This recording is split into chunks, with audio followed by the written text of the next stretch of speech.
BNP সরকারের মন্ত্রিসভা নতুন করে যুক্ত হতে পারেন কয়েকজন অভিজ্ঞ ও নতুন মুখ।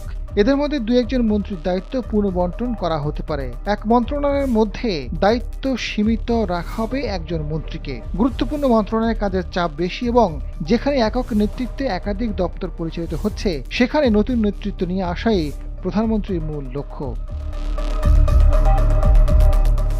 বর্তমান মন্ত্রিসভায় প্রধানমন্ত্রী ছাড়া 25 জন পূর্ণমন্ত্রী ও 24 জন প্রতিমন্ত্রী দায়িত্ব পালন করছেন, তবে কোনো উপমন্ত্রী নেই। ধারণা করা হচ্ছে মন্ত্রিসভা সম্প্রসারণে কয়েকজন উপমন্ত্রীর পদও সৃষ্টি হতে পারে। এছাড়া সংরক্ষিত নারী আসন থেকে নির্বাচিত একজন সদস্যকেও মন্ত্রিসভায় দেখা যেতে পারে। বিএনপির নীতি নির্ধারক থেকে বলা হয়েছে, নির্বাচনী প্রতিশ্রুতি বাস্তবায়নে কাজ ও বাজেট ব্যস্ততার কারণে এই মুহূর্তে না হলেও ঈদের পর মন্ত্রিসভার কলেবর বাড়তে পারে। প্রধানমন্ত্রীর চাহিদা অনুযায়ী মন্ত্রিসভার আকার বড় হতে পারে, দপ্তর ও রদবদল হতে পারে। শীঘ্রই এই ঘোষণা আসতে পারে।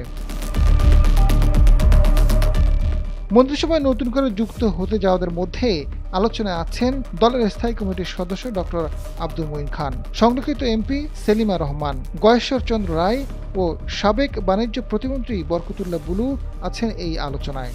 ডক্টর খন্দকার মোশাররফ হোসেনকে সংসদ উপনেতা হিসেবে দেখা যেতে পারে। টেকনোক্র্যাট কোটায় এখনো দুজনকে যুক্ত করার সুযোগ রয়েছে মন্ত্রিসভায়। আলোচনায় আছেন এমপি মনোনয়ন না পাওয়া বিএনপির চেয়ারম্যানের উপদেষ্টা সৈয়দ মোয়াজ্জেম হোসেন আলাল, বিএনপির যুগ্ম মহাসচিব হাবিবুর নবীন খান সোহেল, বিএনপির ভাইস চেয়ারম্যান শামসুজ্জামান দুদু, বিএনপির মিডিয়া সেলের আহ্বায়ক ডাক্তার মওদুদ আহমেদ আলমগীর পাভেল হতে পারেন প্রতিমন্ত্রী।